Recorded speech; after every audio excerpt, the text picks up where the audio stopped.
bem-vindos de volta, meus amores, e vamos para mais uma aulinha, né, dando sequência aí no nosso conteúdo. E o teminha da nossa aula de hoje é a biossegurança, tá?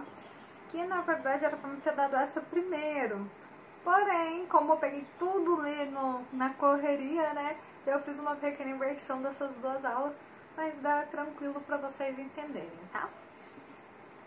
Então vamos lá, o que é a biossegurança, né? Bio significa vida e segurança, nem preciso dizer. Então, basicamente, quando eu falo de biossegurança, eu estou falando de segurança da vida, tudo bem? Então, ele é um conjunto de estudos e procedimentos que visam evitar ou controlar riscos provocados pelo uso de algum agente químico, físico, biológico, tá? E através de ações a gente tenta, né, prevenir, né, proteger o meu trabalhador, minimizar, os riscos, presta serviços, né, visando sempre a saúde do homem, do animal, a preservação do meio ambiente, né, e a qualidade dos meus resultados. O que é importante? Os profissionais e demais trabalhadores da saúde estão constantemente expostos, né, a riscos, especialmente o biológico, né? E para minimizá-lo, torna-se imprescindível que a gente adote algumas ações, né, que previnam aí e façam a redução desses riscos que a gente chama de riscos ocupacionais. Então, quando a gente fala de risco ocupacionais e biossegurança em saúde, a gente precisa destacar alguns pontos, né? Então, a segurança em saúde requer o cumprimento das normas regulamentadoras e mudanças de comportamento do meu profissional. Algumas dessas medidas são o uso de EPI, simplificação de medidas de isolamento, imunização dos profissionais contra hepatite, tétano e outras infecções, certo? E a gente vai destrinchando aí um pouquinho de cada coisa ao longo da nossa aula.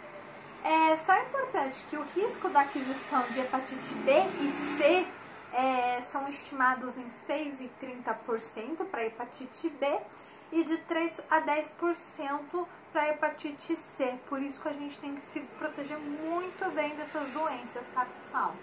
A vacinação contra a hepatite B é obrigatória para todos os profissionais de saúde, então, por favor, quem não atualizou a carteirinha de vacinação, corre lá no postinho e atualiza aí pra gente, tá? Porque senão vocês não podem trabalhar, vocês não podem estagiar, tá? Por causa dessa, como falo, disseminação aí do vírus, então é obrigatório, tá? E é a forma mais eficaz de prevenir.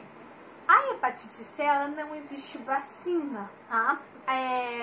Mas a gente, então, tem que reforçar mais ainda os cuidados para que a gente não acabe, né, se contaminando aí.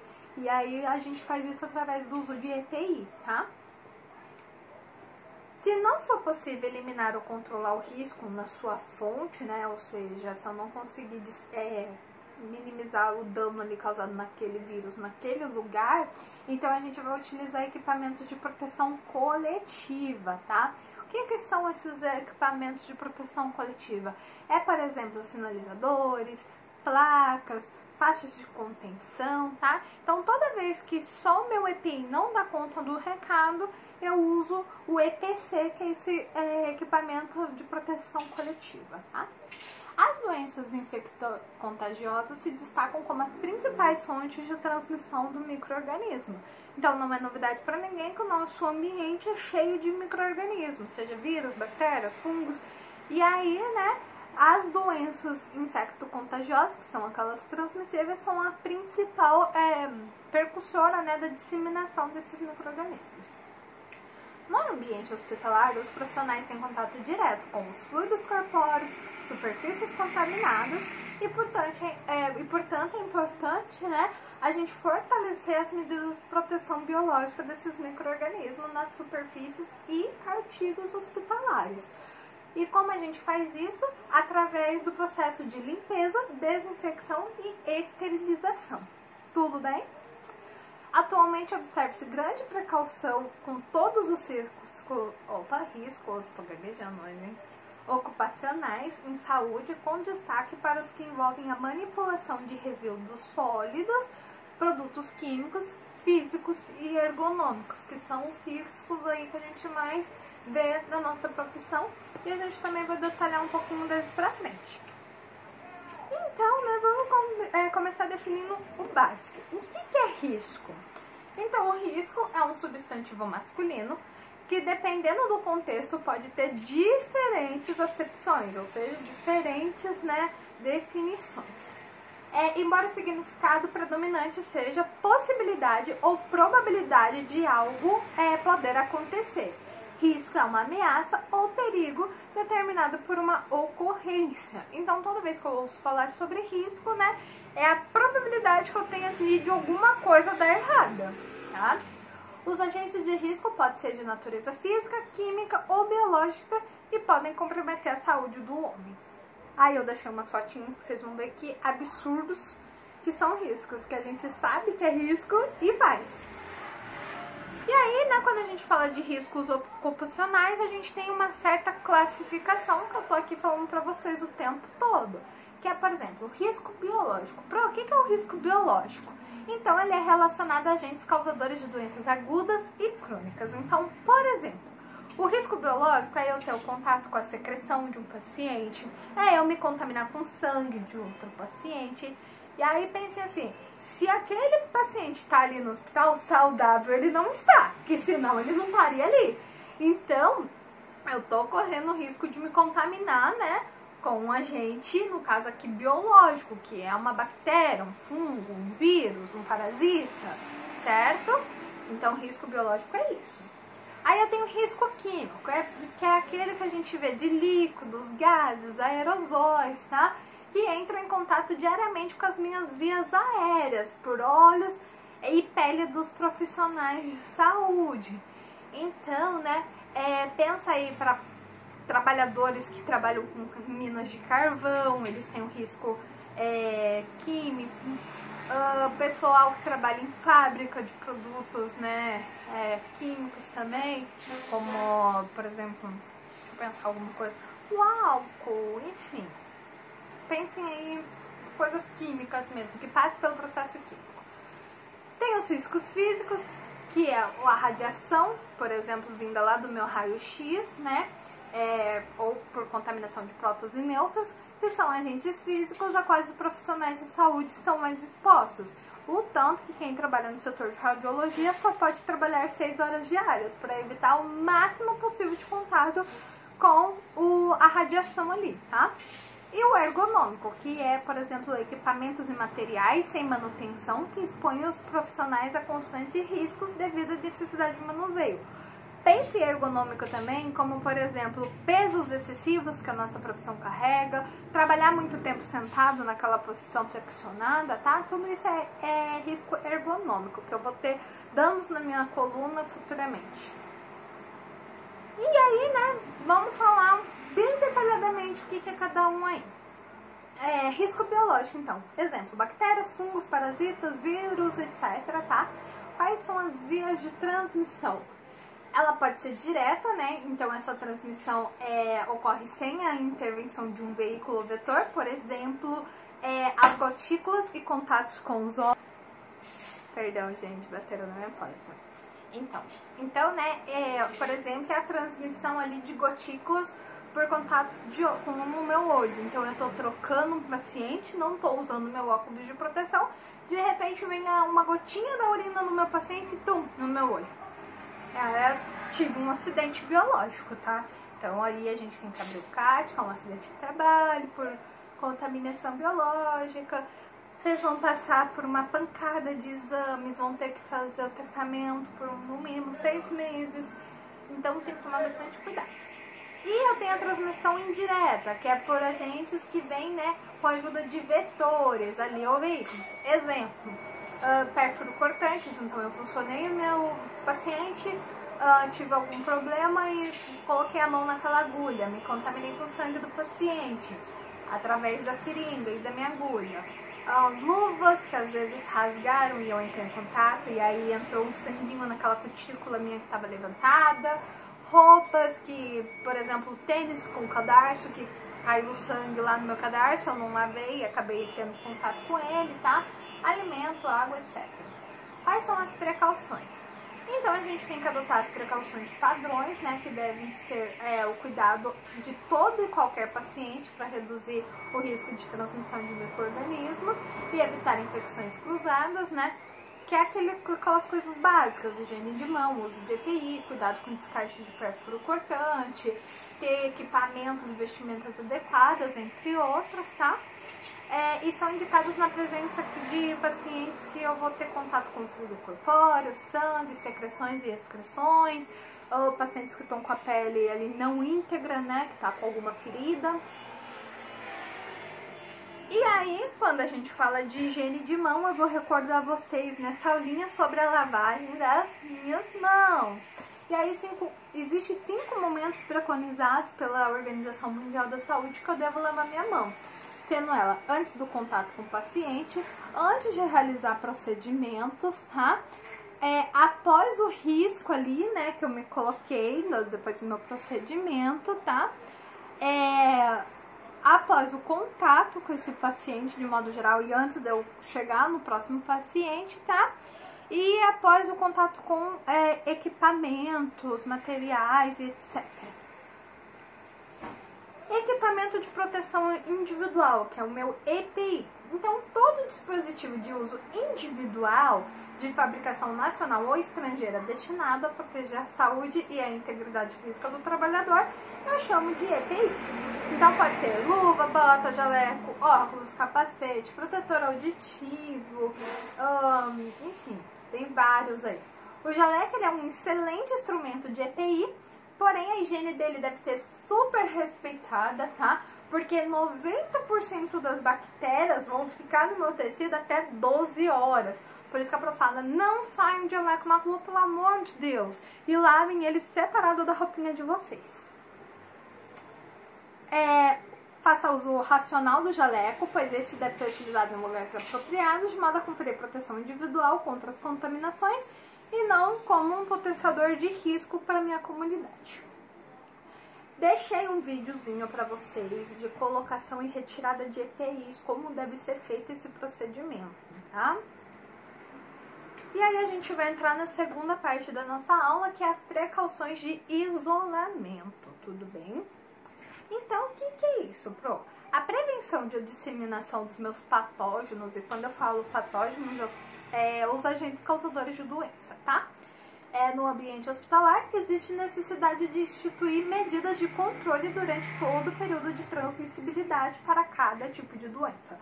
Então, para cada doença que eu colocar no meu hospital, eu tenho que ter medida preventiva para aquela doença não disseminar, tudo bem? Principalmente as transmissíveis, porque tem doença que não passa, mas tem doença que vai transmitir. Então, deve ser aplicado em todas as situações de atendimento ao paciente, independente da minha doença. Visam prevenir a transmissão de micro-organismos, inclusive como fonte desconhecida, evitando a transmissão de paciente para paciente, de paciente para profissional de saúde ou de paciente doente para paciente saudável, tá? Então, basicamente, quando eu falo de isolamento, é mais uma barreira contra a disseminação dos micro-organismos. Quando é indicado o isolamento, né, e quais são as medidas para manter este isolamento? Então, ele é indicado sempre que houver suspeita ou confirmação de doença infecciosa, tá? Colonização ou infecção por micro-organismo, possíveis de ser disseminado para outros profissionais ou pacientes ali da minha instituição. Quais são as medidas que eu tenho que tomar para manter o isolamento? Então, eu tenho que ter um quarto privativo ou com pacientes apresentando a mesma patologia, ou seja, eu vou dar um exemplo ali básico. Eu tô com um paciente com tuberculose, que é altamente contagiosa.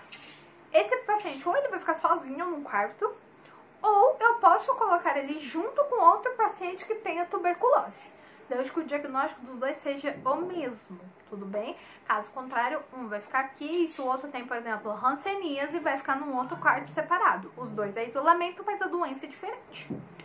Manter um único profissional para o cuidado deste paciente. Aqui tem controvérsia. Geralmente, o que a gente faz?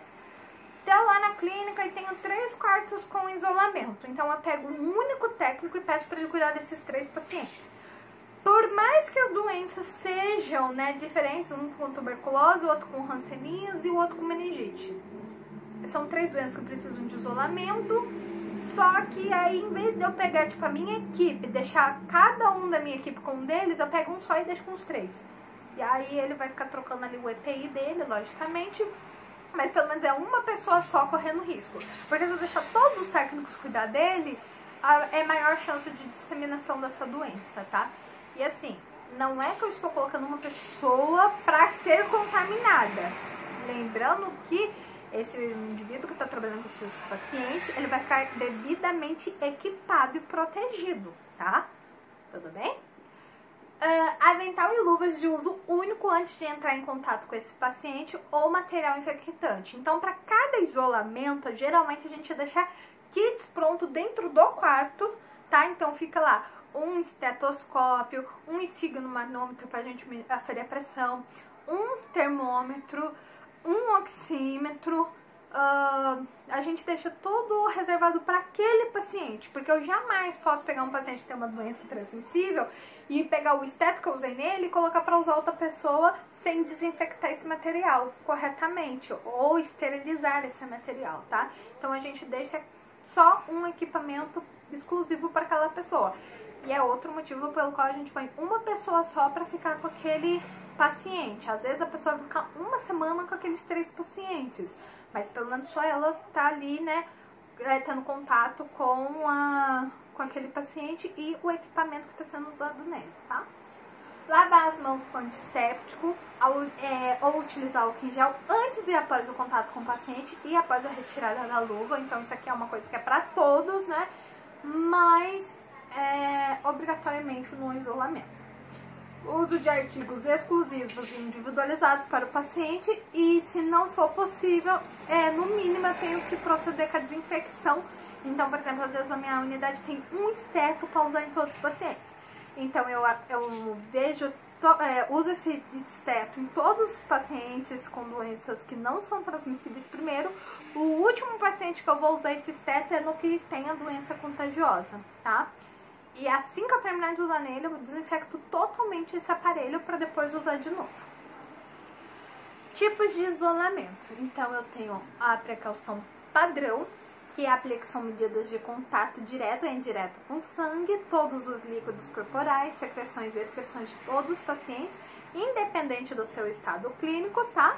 E se aplica à pele lesada e membrana mucosa do paciente. Isso aqui, gente, é o isolamento que basicamente todo mundo passa. Todo mundo que entra no hospital, teoricamente a gente tem um isolamento, porque para mim ter contato com aquele paciente, eu tenho que ter higienizado as minhas mãos, tô com o meu avental, né, com o meu jaleco, estou fazendo uso de máscara, né, se eu for fazer uma punção ali nele, etc, algum procedimento eu tenho que estar com a máscara e tô com a luva, tá, e eu tô fazendo o descarte do material perfurocortante na caixinha. Isso é o isolamento que vai para todo mundo, que não é bem um isolamento. É só medidas de precaução mesmo. Aí eu tenho a precaução de contato. O que é isso? As precauções de contato são utilizadas para pacientes com bactérias multiresistentes ou resistentes, indicadas para quando existe o risco de transmissão de agentes infecciosos por contato direto e indireto. Elas visam um bloqueio epidemiológico mediante uma barreira física, através de luvas e aventais, para todos os contatos. Evitar utilizar equipamento próprio, né? Então, geralmente eu pego um esteto e deixo só lá, como eu falei, deixando o kit exclusivo para o paciente. Então, aqui é um isolamento, por exemplo, que eu uso... deixa eu pensar numa doença. A hanseníase é um isolamento de contato. A hanseníase, para quem não está reconhecendo o termo, é a vulga lepra, tá? É aquele paciente que ele está cheio de ferida, se eu tiver o contato com a ferida dele e depois colocar a mão em mim, eu vou pegar a hanseníase, tá?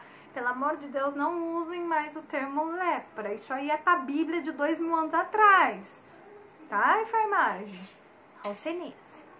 Aí a gente tem que fazer higiene da mão, usar luvas, avental, o quarto tem que ser privativo, tá? E o equipamento todo privativo, belezinha? E aí segue lá as medidas universais, que é do isolamento universal, mas esse daqui com quarto privativo. Precaução de gotículas. Referente à infecção transmitida por gotículas, como infecções virais, por exemplo, nas Covid, ou meningites bacterianas. Além de precaução normal, é necessário utilizar máscara cirúrgica e avental de prevenção.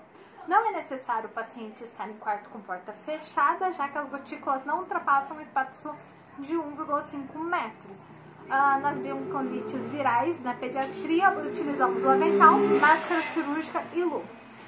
Gente, o Covid, em suma, teoria, é uma doença por gotícula. A transmissão dele é por gotícula. Então, por mais que a gente ponha o paciente em isolamento, eu não preciso colocar eles totalmente sozinho. Por isso que vocês veem na UTI, geralmente o paciente de Covid do lado de outro paciente, assim.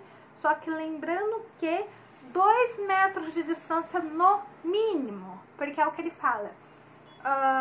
O paciente de gotícula, ele consegue expelir a gotícula dele até 1,5 metro. Gente, gotícula, não sei se alguém não se localizou, é saliva, a secreção que a gente tem no olho, tá? Essas coisas. Então, se eu tiver 2 metros de distância, ótimo, maravilhoso. Eu não posso deixar esse paciente junto com os outros em contato direto, tá? Isso eu não posso. Aqui a gente higieniza a mão. Não é necessário máscara, aquelas N95, que no começo da pandemia o povo catou de N95 achando que Covid era, oh meu Deus, não foi brincadeira, mas não precisa, tá? A N95 a gente vai falar dela ali pra frente, mas é aquela máscara azul que vai ter um biquinho de pato que a gente fala, tá? E aí o que acontece? A gente usa luva cirúrgica. Se eu for fazer alguma coisa invasiva, tipo uma aspiração, aí eu ponho a N95 para ter uma proteção a mais, tá? Caso contrário, não é necessário. O quarto, a gente põe o privativo para garantir, mas ele não precisa ficar 100% fechado também, tá? E aí, aquele negócio, o paciente de Covid a gente deixa com Covid, porque é uma pandemia, então a gente prefere evitar que dissemine mais. Mas se tiver a 2 metros de distância, já é ótimo, maravilhoso, porque nem toda UTI tem como, né, deixar aí os Covid isolados, tá? Precaução aérea. Neste tipo de precaução, os germes ficam suspensos no ar. Portanto, a necessidade de isolar o paciente é preferencialmente com pressão negativa, para que o ar do interior do quarto não chegue ao corredor. É necessário o uso de máscara N95, além das precauções normais. A principal patologia que caracteriza esse cenário é a tuberculose. Então, aqui, diferente do Covid, quando o paciente fala e ele está ali com a tuberculose, as próprias... o ar que ele respirou, as gotículas ficam paradas no ar, tá? Elas não são eliminadas. Então aqui o ideal seria que a gente colocasse ele no isolamento em um quarto com pressão negativa. Esse aqui é um isolamento, gente, que a gente fecha todas as portas, ele fica totalmente isolado. É um quarto que tem mais de 2 portas, tá? E aí dentro desse quarto a pressão do ar é negativa. Paciente de tuberculose a gente isola bastante.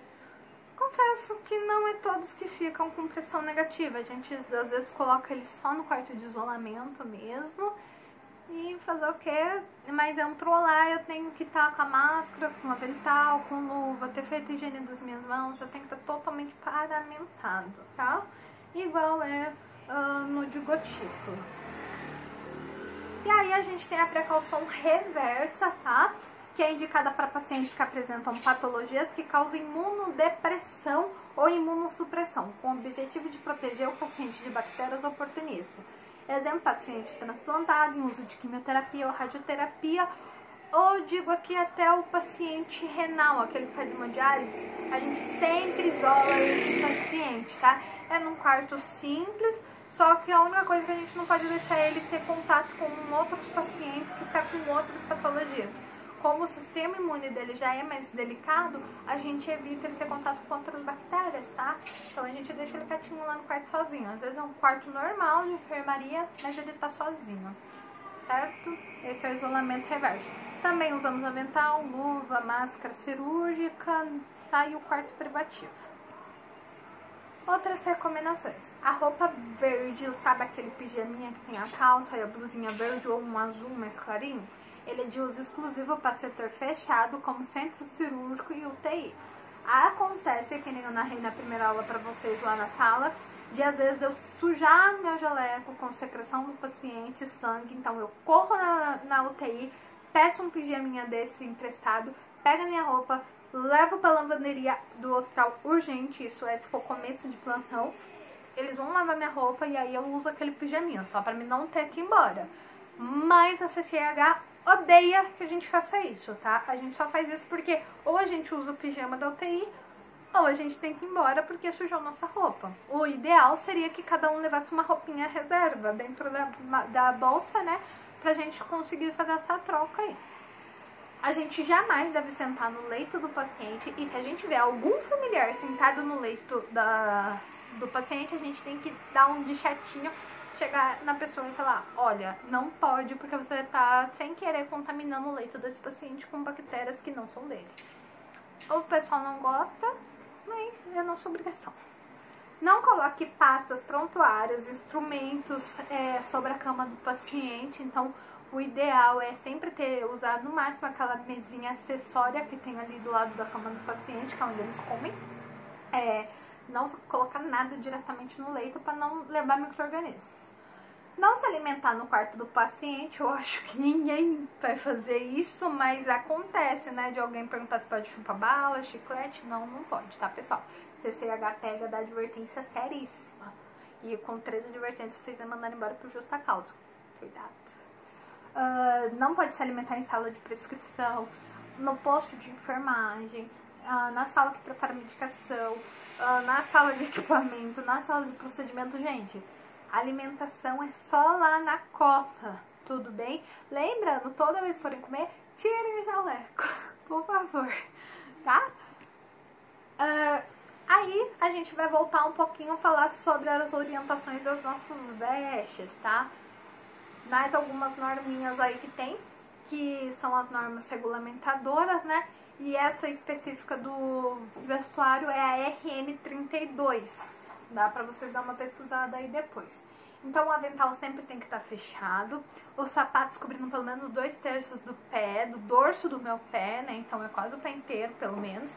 E fechados. Não utilizar adornos. Crachá deverá ser fixo no bolso do jaleco, geralmente o de cima, tá? Para evitar contaminação. Tem hospitais que não deixam ficar nem com o crachá pendurado, tá, gente? Às vezes você guarda ele no bolso, não tem muito o que fazer. Cabelos compridos presos, uso de EPI para evitar contaminação, uso de luvas e lavagem das mãos antes e após o calçamento, evitando ter contato com qualquer superfície após a utilização da mesma, né? Então, a partir do momento que eu calçar minha luva, nada de ficar pegando maçaneta, mexendo com mesa, tá? Não posso. Uso de máscara e óculos facial, avental deve ser sempre impermeável e manga longa, tá, gente? E aí, para encerrar a última parte da nossa aulinha, vamos falar sobre o destino de resíduos. E quando eu falo de resíduos, eu tô falando do meu lixo. Então, o lixo hospitalar, de acordo com a RDC da Anvisa, gente, essa RDC é um livro do tamanho, cheio de norma, até do Papa lá, tá? Que é regras especiais para enfermagem. E essas aqui, essa nem tanto, mas a RDC 32, que é a de proteção, RDC 50, que é como deve ser montado um hospital, chove em concurso público, tá? Então, o nosso lixo é classificado em 5 grupos, o A, o B, o C, o D e o E. Então, o grupo A vai englobar componentes com possível presença de agentes biológicos que, por sua característica de maior virulência ou concentração, podem apresentar risco de infecção. Que lixo é esse, Pro? É as placas e lâminas de laboratório, por exemplo, sabe aquelas plaquinhas que a gente coleta o Papa Nicolau?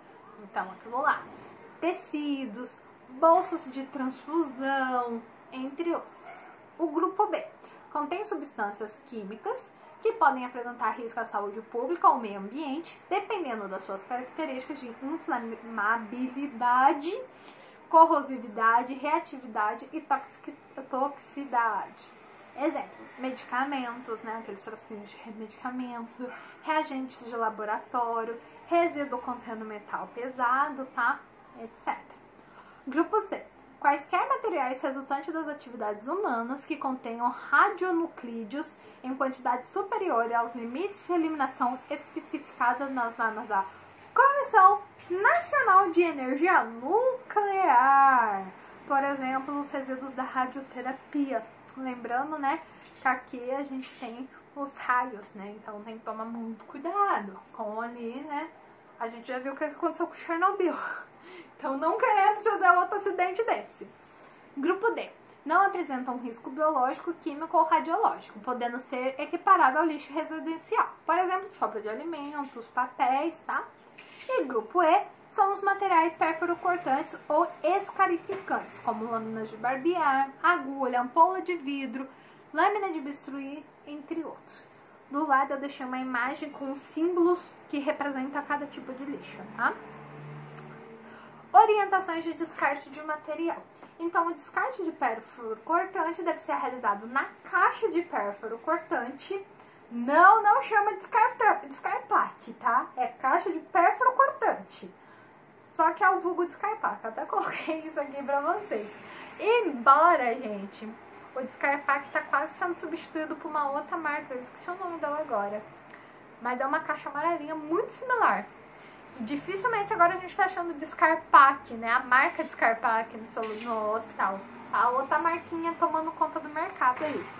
Então, ou a gente joga os nossos pérfuros lá no Descarpac, que é a marca, ou, né, num pote rígido também, que é específico. Mas confesso pra vocês que eu nunca vi em hospital nenhum com esse pote. É só Descarpac de papelão. Descarte correto do lixo. Aí a gente vai falar um pouco sobre as cores do meu lixo. Então, o lixo preto. O que eu vou colocar nele? Sobra de alimento, papel engordurado, papel toalha ou carbono, panos usados que não tenham com secreção, tá? Fraldas descartáveis, papel higiênico, atadura sem secreção. Propé, gente, é aquela proteçãozinha, aquela botinha que a gente põe em cima do nosso sapato, tá? E máscara descartável, gesso, haste flexível, vulgo cotonete. O lixo verde. A gente vai colocar embalagem de papel, plástico ou alumínio, copo descartável, folhas e papéis, isopor, latas de alumínio, embalagem PET, bolsas de soro, frascos de radioterapia, embalagem de material cirúrgico e embalagem de medicação, aquela caixinha que vem por fora, tá? Ou aquelas carteirinhas de comprimido. Descarte correto no lixo branco. Lembra, gente, que o lixo branco... o lixo preto é o mais convencional. É tudo que é material convencional, como se fosse o lixo da nossa casa. O verde é resíduos recicláveis. O branco é lixo contaminado. Ele vai ser incinerado, tá? Então, curativo e gases com sangue ou fluidos corpóreos, luvas de procedimento, bolsa transfusional, que é a bolsa de sangue, kit de bolsas dialisadoras, seringas e equipos, catéteres e sondas, abaixador de língua, recipientes e materiais resultantes da assistência à saúde. E deixa eu fazer 2 adendos aqui que eu esqueci de pôr na aula. Seringa, gente, não é pérfuro cortante. E o pessoal tem uma mania cínica de jogar a seringa dentro do pérfuro cortante. Isso aí, gente, só serve pra vocês acabarem com a capacidade da caixa, tá? E o risco de gerar um acidente é muito maior. Então, na hora de jogar o pérfuro cortante, ó, o pérfuro cortante no descarpac, a seringa no lixo branco, tá? Não coloquem os dois juntos. Outra coisa, existe uma marquinha máxima na caixa de pérfuro cortante, que é uma linha pontilhada. Ela não tá lá de enfeite, ela tá lá pra ser respeitada, tá? A partir do momento que a gente fala, vamos chacoalhar a caixa e cabe mais um pouco, aí daqui a pouco passou aquela linha pretinha ali pontilhada, o risco de acidente é gravíssimo pra quem for fechar. E lembrando que ali tem agulha de pessoas com tudo quanto é tipo de doença. Não se exponham ao risco. Respeitem a capacidade da caixinha, tá? E depois lacrem ela bonitinho, levem lá pro expurgo, que geralmente a pessoa da limpeza vai passar a recolher ela e dar destino pra ela, tá? E era isso, pessoal. Acabamos a aula. Então, só cuidado com essas coisas que a prof falou. Montagem do descarpaque eu vou encaixar em alguma outra aulinha, tá? Porque é a gente que monta o descarpaque. Belezinha? Beijinhos, até a próxima semana.